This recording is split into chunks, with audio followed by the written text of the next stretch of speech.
ndofunga ndakabatwa nemwoyo kuti amai vangu zviri nani kuti ndivatangire zviri nani kuti ndiuraye kana iri ngozi yacho ngaiuye asi ndakabatwa nemwoyo tsitsi futi kuti amai vangu ndovakanditakurira 9 months asi waiwo vasingandinzwirewo tsitsi. Ndakaona kuti vana vangu ava vakomana vapera saka ndakati bheta ndipate kuna zukuru ndakatanga kuja Suzeni. Patakazofamba nemhuri tikaenda kwasekuru ndobva vanditi waisirwa duri ipapo ndoraisara rakarara uchiti pane munhu zvakawanda zvaitika pana taiti rimwe musi ndabaya wangu mwana inini rimwewo musi uyo abia nguo anenge wabayawo wawo mwana tichidya nyama yacho. Saka maita pagore here pamwedzi maita nguva yakareba sei kuti munge muchidya mwana wekumwe kumba? Imwe taiita mfushoka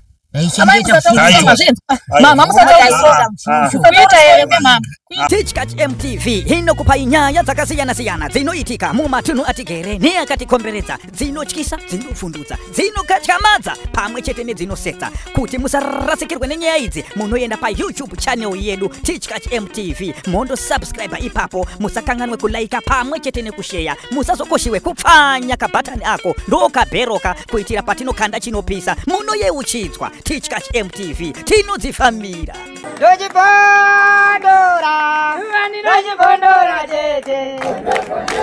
Right, muri Zimbabwe makadiko kumatimana enyika kwese kwamuri zita ndinonzi DJ T1. Nhasi ndarasikira kunzvimbo yekuguruve kunonzi kwaMudhindo. Ndo kwandiri nhasi ndasvika pane mumwe musha pandanzwa kuti wari kuita gakava, wari kusundana pane kusamira zvakanaka kwepamusha ipapa. Saka so ndadarika nepo ndichida kuti ndinzwisise kuti chii chaita kuti muri iite gakava, pane chanetsa here, chii chiri kunetsa. Tiri pano pa Tichkach MTV patinokupa nyaya dzakasiyana-siyana dzinoitika mumatunhu atigere pamwe chete neakatikomberedza. Saka so regai ndiite hurukuro navo semhuri ndinzwe kuti chingava chiri chii chiri kunetsa. Vanhu vaMwari makadii? Tiripo yedu. So mama, pandasvika panapa ndaona sekunge imimi mune ushungu hwakanyanya kana kuti mune mashoko ekutaura zvakanyanya pamusoro penyaya iri kuitika mumusha menyu. Munganditsanangudzirawo muchidimbu kuti chii chiri kuitika mumusha menyu kana kuti kumashure uko chii chakaitika, matambudziko amuri kusangana nawo? Ichokwadi ichocho. Ndinofunga inini nemurume wangu tainetsana zvekunetsana zviye mumusha medu. Chikonzero chekuti inini ndakatanga kuita nhombe mwana wangu kutanga yakandishungurudza nhombe iyoyo. Ndaingorugara ndichingorwara ndaingonzi ndikaenda mumaprofita ndaiudza kuti amai venyu ndiende mumaprofita amai venyu. Ndikati mama wangu chokwadi wangatosvika pakundisvika pakundidaro zviite. Ndinofunga nemurume wangu ndaifamba nemurume wangu pamwe chete achinzwa nhau ipi nhau iyoyo. Murume wangu achinditambudza achinditi enda unotaurirana namai vako, kana uchida nezvangu enda unotaurirana namai vako. Inini ndinofunga ndakazvipira chokwadi. Ndikati kana inge iri ngozi ngaiuye pandiri ichibva kuna amai ndavananga urwi. Kana vaine chokwadi chavo chekuti ivo havana chavakabata vachabvuma kuenda kwandichaenda inini. Ndofunga ndakaenda kuna mama ndikavati mama, chikonzero chinokupai kuti mimi musingandiitiro hanya kurwara kwandiri kuita chii? Amai vangu vaindi kungondijinyura chindipindura rafu. Mama, sei mimi musingade kuendifamba neni kurwara kwandiri kuita? Onai musha wangu nhasi uno wakuparara. Amai vangu vaindijinyura kusvika inini ndazoti zvemaprofita no regai ndichienda kuna sekuru. Ndofunga ndakaenda kuna sekuru kwandakaenda. Sekuru vakandiudza chokwadi kuti amai venyu ndo vari kukutambudzai kuti musha wenyu usvike pakuparara. Ndofunga ndakasvika 9 months mwana wangu wandakabereka. Ndakamubereka mune zvakanaka ndichigara naye mwana iyeyo.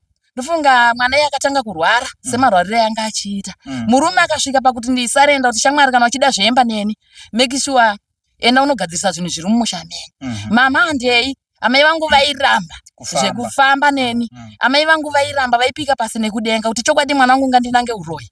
Amai vangu vachiramba. Ndikati amai mashinga here kuti musha wangu uparare? Zvikanzi ngauparare. Asi amai vangu vaingoita zvinhu zvekundijinyura chinyatsooneka kuti amai vangu chokwadi ndo vari kuzviita zvavari kundiita. Ndofunga ndakagara murume wangu akaita mwoyo murefu wokuti inini haana kuita mwoyo kuzoti enda kumusha kwenyu. Mwana wangu akasvika pakuparara akashayika mwana wangu. Ndikagara nemurume wangu, hama dzemurume wangu dzanga dzakutondisasamura futi dzisingachandida nekuda kwamai vangu. Ndofunga ndakabatwa nemwoyo kuti amai vangu zviri nani kuti ndivatangire, zviri nani kuti ndiuraye kana iri ngozi yacho ngaiuye. Asi ndakabatwa nemwoyo wetsitsi futi kuti amai vangu ndovakanditakurira naini manza, asi waiwo vasingandinzwirewo tsitsi. Ndakagara nemurume wangu kusvika ndaita mimba yechipiri. Ndine murume wangu iyeyo, asi kugara kwacho ndikoko futi kwongogara ndichingorwara kusvika mwana wangu futi ashayika futi kusvika izvezvi handina kana mwana. Ndakangogara. Ko pamakazofamba ndambonzwa muchitaura kuti makazofamba makaunganidzana semhuri, pamakafamba muchizosvika kwamakasvika zvakanzi kudii? Ndakaudzwa kunzi mai venyu ndovari kuita zvese izvozvo. Iwe wakabvuma here mama? Mama vangu vairamba mai vangu. Okay. Ko pandambosvika mataura kuti makarasikirwa nemukomana hanzvadzi yenyu nemunengena futi musikana kumashure. Yemeni iyoyo. Takanofamba futi tikaenda kuna sekuru. Taingobata mama chete ndovatanga tichitongobata kuti amai venyu ndovane mabasa api, vane mabasa iwayo. Saka taiti tikaenda kuna amai, mama vaitongoramba. Ndikati amai, mukuudzwa imimi kuti mune chinhu chamuinacho mumba menyu imimi chiri kutipa kuti isusu tiite munyama kudya vana vedu mama, mukuzviitirei? Asi mama wangu inini vairamba. Regai ndimbonzwawo kuna mama awa. Mama, zvakamira sei mafamba imimi, makaunzwa kuti kudii nasekuru kwamakaenda? Isusu takangonzi amai wedu awo vane chinhu chaanacho chiri mumba chaakaisa, asi iwo ezvinozvisowo akurambira chinhu chipi ichocho, akunzi hapasisina. Wari kuti chakaendepi? Hatisi kuziva iwo kana kuti akutochirambira iwawa mama wedu. Asi imimi masvika ikoko iwo akabvuma here mama kuti zvechokwadi ndini ndaiita zvinhu zvese izvi kuti wana wafe nechinhu chawamuri kutaura ichocho, wakachibvuma here kuti wenge wainacho? Hungu wakadayira kuti inini ndakachibata chinhu ichi, asi pandakachiisa handichazichiziva kuti chiri pai, handisi kuchiona. Saka isusu tiri kutoti isusu pamhuri isusu hatapera, hatisisina kana ukama kuti wamwana wakungotisekawo songoti honai yakupedzwa naamai wavo. Regai ndimbonzwe kuna mama wacho ndisati ndaenda kuna baba tichinzwa kuti ichokwadi here zviri kunetsa mumhuri zviri kuitika. Mama, ndimbotaurewo nemi, wana wari kuchema nemi, wari kuti hanzi pawakafamba makaenda kunonzi kwasekuru ani? Pasi patsemuka. Kwasekuru pasi patsemuka. Mama, maenda kwasekuru pasi patsemuka, zviri kunzi makabatwa uroyi, makabvuma here mama kuti ndo zvamaiita? Ndakabvuma, ndakadya vana vangu vatatu. Ndakaona kuti vana vangu ava vakomana vapera, saka ndakati bheta ndipate kuna zukuru. Ndakatanga kudya Suzeni. Saka ndaifamba na mwana wangu, ndiye ndaifamba naye, ndiye shamwari yangu iyoyo. Taita jangano. Maita jangano mairiita sei? Taiti rimwe musi ndabaya wangu mwana inini, rimwewo musi uyo abia nguo anenge wabayawo wawo mwana, tichidya nyama yacho. Saka maita pagore here, pamwedzi maita nguva yakareba sei kuti munge muchidya mwana wekumwe kumba? Imwe taiita mfushoka. Mama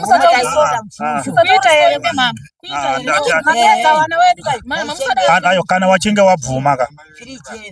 wabvuma mati mama firiji yedu iri mumvura ndimo taichengeta imwe nyama kuti kana taita domba pale taienda kunoja. Saka menge muri wangani, mungaziwe here nhamba yekuti menge muri wangani? Tinenge takawanda, ndimboziva namba yacho, tanga takawanda. Saka uyu musikana uyu maiita sei naye uyu? Maimushandisa papi? Ndaimushandisa nakuti iyoyo ndiye mwana wangu mkuru kawe. Ndakamudzidzisawo mabasa yangu yandaiita inini. Zvakaoma. Saka ndanzwa zvichinzi makaenda kwasekuru pasi patsemuka, wakakuti endai motore gona renyu muri kuziya pariri. Saka muri kudzokera naro here kundosarenda? Gona racho iroro manje handichaziva, pamwe abi yangu ndiwo akandivigira, handichaziva. Hamucharioni pariri? Handisimboriona pariri.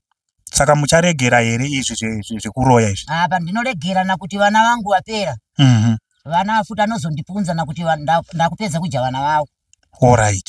Regai timbonzwe kune musikana wacho. Naye watete muri kuzvinzwa ere zviri kutaurwa namama hanzi maifamba mese maizviziva ere? Icho kwadi ni mhosva nanga ndisina nokuti nanga ndichitoshandisiwawo. Zveshuwa mai vangu ndakaona nokundifarira kwanga vachiita zveshuwa kuti amai vangu zveshuwa vari kundida nomwoyo wese. Ndasingamboziva kuti kundida kwanga kuri kuda kuti ini ndifambe nawo usiku. Ndaitungamidzwa ndini pamberi, ndakasvika kugwa kwendorova neshamu, gwa rovhurika, topinda tese takawanda, topinda mumotodya nyama, kana tapedza kudya nyama, tobuda, ndopiwa kuti shamu yeyo futi rova gwa rovharika, toenda kumba. Asi kezo ndinesa manya kuti ini ndorora ndakapfeka, asina zoni kalisina ndikapfekenura. Ndatadza zoti kuzvikureveshika kuti zvokumbofamba sei. Nokuda kwamai vangu inofarira zvokuti zveshuwa. Asi mabasa yawo ndo yangu achinifarira. Yanga siri mabasa yakanaka. Saka zvaita saizvozvizvi zvabuda pachena kuti ndo zvazvaita. Muchakwanisa kupfurira mberi ere kana kuti makuda kubatsirwa kuti muzviregere? Aiwa izvo zvindada kusiya nokuti ndakabva sekwa chitara kuti nini mhiko dzangu dzakaiva wakangoramba chito chingodzokera unofa. Saka ine zvokuti ndife ina ndichada nokuda kuti mabasa yedu ndakasingayari ndakapiwa ndisingazivi. Alright, ngatitarisei muri kwasekuru pasi patsemuka. Tingati wakakunyeperai here kana kuti wakanyatsa kubudisa zvinhu pachena? Aiwa ndingamboti kunyepa nekuti amai angu usiku hasi kutomborara kubva sekuru vatotenga kwaitira mhiko idzodzo. Saka ndikuzoona kuti ini ndakamachendera mberi ndinofa. Saka ini handichada mabasa yayo sekuru ngavandibatsire. Alright, regai ndimbonzwawo kuna baba. Baba, nyaya iri mudariro muri kuinzwa. Pane here zviratidzo zvamaisangana nazvo pano pamusha zvamungataurewo pamusoro pemhuri yenyu? Zviratidzo ndaiwana zviratidzo zvakawanda. Kazhinji ndaiti kana ndakarara mumba nemadzina yangu, ndaiti ndikamuka so ndikamutsomo wangu anga asingatombopfukunyuka. Anga asingapfukunyuki? Ndiita nenge munhu akafa.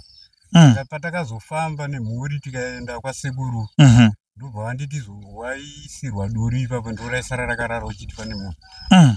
Zvakawanda zvaitika panapa. Asi ndanga singazoti vamwe vangu vanomuka. Alright. Saka ngatichitarisei baba muri semhuri, mama wari kupupura kuti ndo zvaiitika. Imimi sewanawo munokwanisa kuti muregerere amai wenyu. Maregerera amai wenyu mopfurira mberi muchienda kwasekuru pasi patsemuka. Mogadzirisa mumhuri menyu kuti zvinhu zvigadzikane, because kana zvinhu zvabuda pachena saizvozvi zvinenge zvatobuda pachena. Panenge pakuda kuchingogadziriswa sezvo maona mubatsiri anokubatsirai akunongedzerai kuti mai wenyu ndo wari kupedza mhuri. Amuone kuti zvinenge zvakanaka naye mai. Aichokwadi ichozvo, vakatiregerera nesuwo tinovaregererawo. Nokuti inini nhasi musha wangu uchaparara nekuda kwaamai. Murume wangu izvo zvandisangana rugare mumba nekuda kwaamai. Saka kana vakwanisa kutiregerera nesuwo tichavaregererawo. Vakakwanisawo kuti havasi kumbotiregerera kana vari kutaura kuti zvingoperera ipapa, aiwa nesuwo hatinoite kufamba.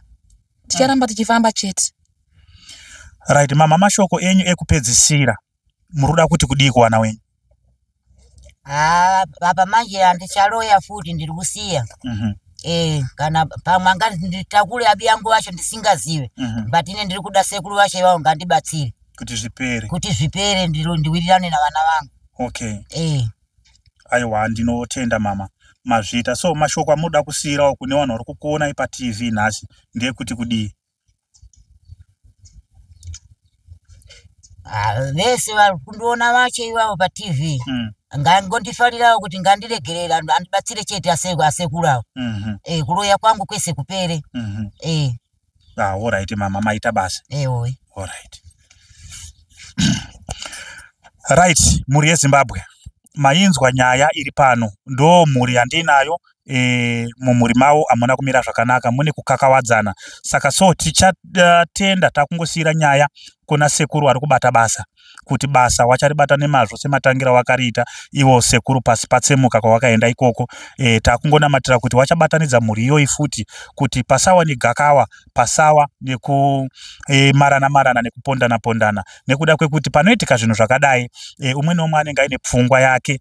Haisi nyore kuti unoita mwana oshayika, unoda kupinda basa wobuda zvichikonzerwa namai vakakubereka. Asi tinoziva kuti kune mweya yedzinza inotigara kana kuti mweya yekupiwa nevamwe vanhu vasingadi kuona chakanaka mukati meupenyu hwedu. Saka tinotenda sekuru ivavo vari kubata basa. Takutora nyaya inoyi kuisira, ticharamba tichiifolowa tichinzwa kuti waapapi zvaapapi, gona rakazooneka here. Aiwa, tinotenda mazvita. Ngatisangane zvakare muzvikamu zvinotevera.